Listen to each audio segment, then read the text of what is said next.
le 30 de cette année en cours. Et il a été nommé par le chef de l'État, Félix-Antoine Tshisekedi. On l'a nommé comme l'inspecteur général, chef de service, dont le numéro 1 de l'IGF, c'est aujourd'hui le patron de l'IGF. C'est M. Jules Alingete Kei. Merci. Je ne sais pas qui paye. Bon, Eric. Eric Ambazou de Top Congo. Monsieur l'inspecteur général, nous avons suivi ces derniers jours vos propos relatifs aux irrégularités dans les exonérations. On a également appris qu'il y a eu des enquêtes qui ont été diligentées, des enquêtes au niveau de la Banque centrale du Congo, des enquêtes au niveau du ministère de la Santé. Alors aujourd'hui, est-ce que, enfin, le peuple congolais, la presse, pourra connaître les résultats de vos investigations? Parce qu'on a l'habitude d'aller vers des investigations sans donner des résultats. Est-ce qu'aujourd'hui, le peuple congolais peut connaître les résultats de vos investigations? Merci. Merci beaucoup, M. Eric. Merci aussi à vous tous, les amis de la presse, pour l'intérêt que vous accordez au problème de la gestion des finances publiques de notre pays, la République démocratique du Congo. Comme vous l'avez si bien dit, nous sommes en une période où l'inspection générale des finances a été chargée par le chef de l'État ainsi que le gouvernement de la République de procéder au contrôle des exonérations et de veiller à ce que les compensations qui ont été faites sur les recettes ne soient pas d'application. Je voudrais d'emblée que vous puissiez comprendre à ce jour, les compensations ainsi que les exonérations sont devenues des modes savamment conçus pour détourner les deniers publics. Je suis inspecteur général des finances de la République démocratique du Congo et je parle en tant que responsable. Le travail que l'inspection générale des finances a fait sur le recensement des exonérations nous indique que le pays a aujourd'hui plus de 1300 exonérations avec un manque à gagner évalué à près de 5 milliards de dollars américains. Il n'est pas concevable aujourd'hui que nous puissions recourir aux appuis budgétaires, aux aides de 500 millions de dollars, de 800 millions de dollars, alors que nous acceptons de perdre 5 milliards de dollars dans les exonérations. L'effort qui est en train d'être fait aujourd'hui, c'est d'arriver à réduire les niveaux des exonérations de manière à ce que l'État puisse récupérer des moyens.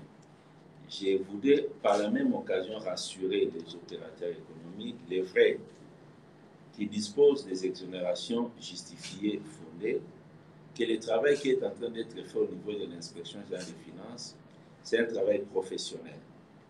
Dans la commission du travail, nous avons la présidence de la République, nous avons la primature, et les gens sont en train de faire un travail exonération par exonération pour qu'à la fin, nous puissions proposer aux autorités de la République des exonérations injustifiées qui doivent être annulées.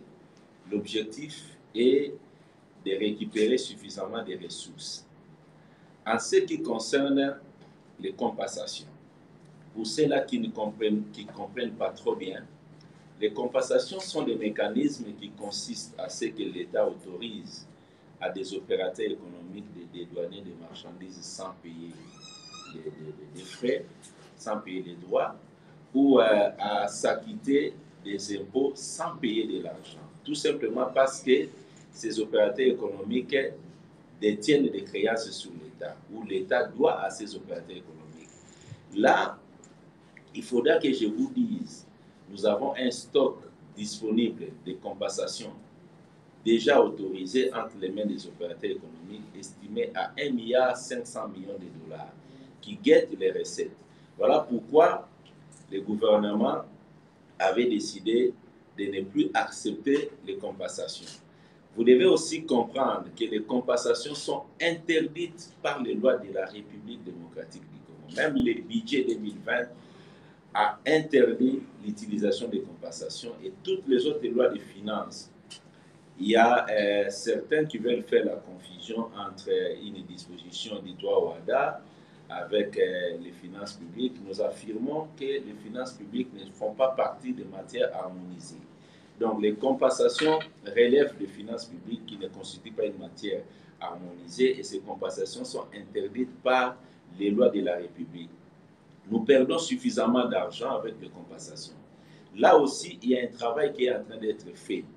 Il est vrai, nous devons les reconnaître, qu'il y a des compensations qui sont justifiables, notamment les compensations provenant du secteur pétrolier en rapport avec les manques à gagner que les opérateurs pétroliers subissent du fait du blocage des prix des produits pétroliers. Il y a également des compensations qui proviennent des opérateurs miniers du fait de non-remboursement de leur TVA. À part ces deux types de compensations qui constituent dans l'ensemble environ 600 millions de dollars américains, nous avons 900 millions de compensations qui sont faites sur rien. Il s'agit des compensations qui sont faites sous prétexte de jugements, des condamnations judiciaires dont l'État a fait l'objet ou d'autres formes de créances sur l'État, que nous avons du mal à trouver des justifications. Voilà pourquoi, à ce qui concerne les compensations, il faudra que tout soit fait de manière à ce que les détenteurs des vraies compensations, à savoir les pétroliers, les miniers, on puisse trouver des solutions à leurs problèmes, tandis que les autres personnes, les autres opérateurs économiques qui détiennent des compensations injustifiées, qui se situent à près de 900 millions de dollars, qui puissent être boutés dehors. Nous devons tous ensemble, les autorités de la République, la population, nous mobiliser pour que nous puissions mettre fin à ces pillages des ressources de notre pays au travers des mécanismes de compensation ou des exonérations. Vous devez aussi être informé de certaines choses. Aujourd'hui, les produits de la corruption, 99% des produits de la corruption profitent à 1% seulement de la population. Et 99% de la population ne profite qu'à 1% des produits de la corruption. Voilà pourquoi c'est 1% de la population qui profite de 99% des ressources de la corruption font pression parce que ces 1% est constitué de personnes puissantes. Ils font pression pour que les mécanismes de compensation ou les travail sur l'analyse d'exonération soient abandonnés. Mais c'est dans l'intérêt supérieur de notre pays que nous sommes en train de travailler pour qu'on mette de l'ordre dans les exonérations et dans les compensations. Voilà un peu globalement ce que je pouvais vous dire du travail qui est en train d'être fait. Je pourrais aussi ajouter pour les journalistes économiques, entre 2014 et 2016, notre pays a connu une pression fiscale de 14%. C'est-à-dire les prélèvements que nous avions retirés de l'économie étaient à la hauteur de 14% du produit intérieur brut. Aujourd'hui, avec la même fiscalité, la pression fiscale est descendue à 9%.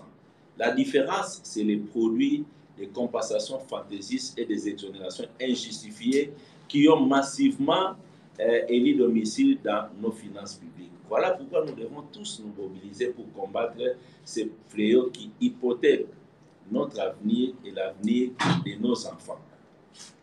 En ce qui concerne les missions diligentées par l'Inspection générale des finances, nous voudrions que vous puissiez comprendre que traditionnellement, l'Inspection générale des finances ne communique pas de cette manière.